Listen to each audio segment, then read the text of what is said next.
everybody, it's time for Jonesy and Amanda's cutting room floor. Yeah, yeah, yeah. Jonesy and Amanda's cutting room floor. Yeah, yeah. What has ended up on our cutting room floor today, Amanda? It's an interesting one. They're saying that the new infidelity trend, well, what's the old infidelity trend? Just having it off with someone outside your relationship. The new one is microcheating. Microcheating? Yeah. You know, sometimes you hear these stories about how women feel their boyfriends are cheating if they like someone else's photograph, if it's a bikini shot or if it's a girl who they feel uncomfortable about and he's seeing their social media. Mm-hmm. Where do you draw the line on something like that? On direct messages. You may not feel that you're cheating by doing it, but your partner may perceive it that way. How does this work in your relationship? Is Helen a big social media person? No. Well, she's on X a lot. She's in a big silo with that, but she's not. Like, would she know if you were liking bikini models' photographs? Oh, I would never like a bikini model's photograph. My daughter has a friend, Sam, who's lovely. She's got this business called Pina Koala Bikinis or something like bikini. It's a bikini business. So she's made it, and then there's a lot of pictures. Like, she's now 28.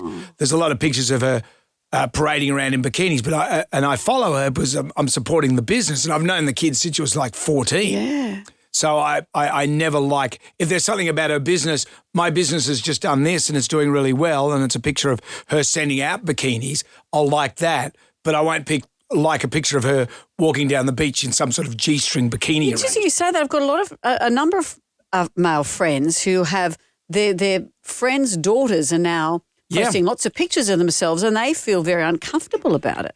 Yeah. It's like me looking at Robert Irwin's photographs over the weekend. Yes. And again and again and again. Yes. And so micro-cheating is what it is, that some people consider it a form of infidelity because you're building a bond with someone, one aruga emoji at a time. How would you feel if Helen formed an emotional attachment to someone at work or at the school or somewhere in her life that you feel nothing's happening, but they were getting close to a neighbour or something? You know, it's hard to say because Helen's Was there anything short of cheating? Look, I think sex is cheating. That's what I mean. Okay, and that's anything short of that not cheating? No, I think like flirting online. I don't know because Helen doesn't do it. How do you know? Well, I don't know. I don't know, and I don't check. And really, do you want to know? But if say like someone had a neighbour and they were spending some time with them, and you've like, is it cheating if you feel a bit crushy on somebody? You wouldn't tell your partner that because they'd be outraged.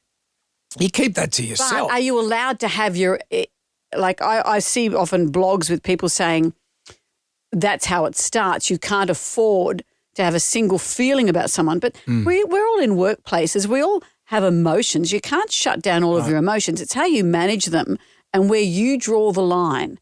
And what they're saying here, I guess, is you may not be drawing the line in the same place your partner is. Yeah, it's real man-woman stuff, isn't it? Because men, like, I would never have transactional sex. I'm not a transactional sex kind of guy. You know what I mean? I've been in a relationship for a long time. And, you know, I had a couple of one-night stands when I was 80s. I was going to say recently. 80s DJ. And that was the last time. So I've never had, all the sex I've had is meaningful sex. You know, in my life. But how would you feel about a crushie? How would your wife feel if you had a crushie? How would you feel if Helen had a crushie? Oh, she has. She's told me about them. Really? So she tells you about them? Yeah, she said there was a few things. You know, I remember there was a builder that she was working on the house, and you know she was always a bit, you know, flirty with him. I didn't feel threatened by it. If you told her something similar, what would happen? There was one time we were out to dinner and this waitress, for some reason, I didn't notice it, but Helen called her jiggly tits. Right. This waitress kept coming over and, you know, while I was every time, and she didn't talk to Helen in any way. It was always to me. And she said, look at jiggly tits. She's coming back. And I said, and I didn't even, honestly, I did not notice. I didn't even see it.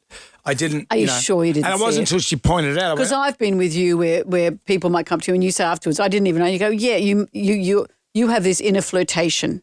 No, I'm I'm a gregarious person. I know, and I know where you draw the line, but to other people, it may look like you're being flirtatious. So jiggly tits, Ms. Jiggly Tits, may have been taking cues from you that you're not aware you're giving. When you said, won't you sit here on your lap?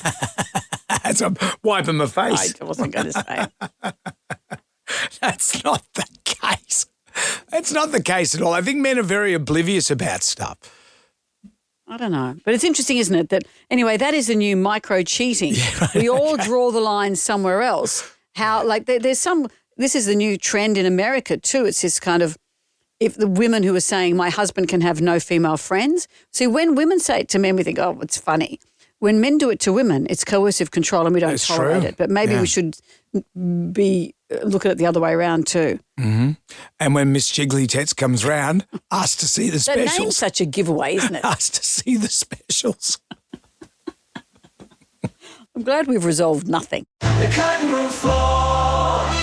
Okay, kids, that's it for today. Come back tomorrow for more of Jonesy and Amanda's cutting room floor. Yeah, yeah, yeah. The cutting room floor. Yeah.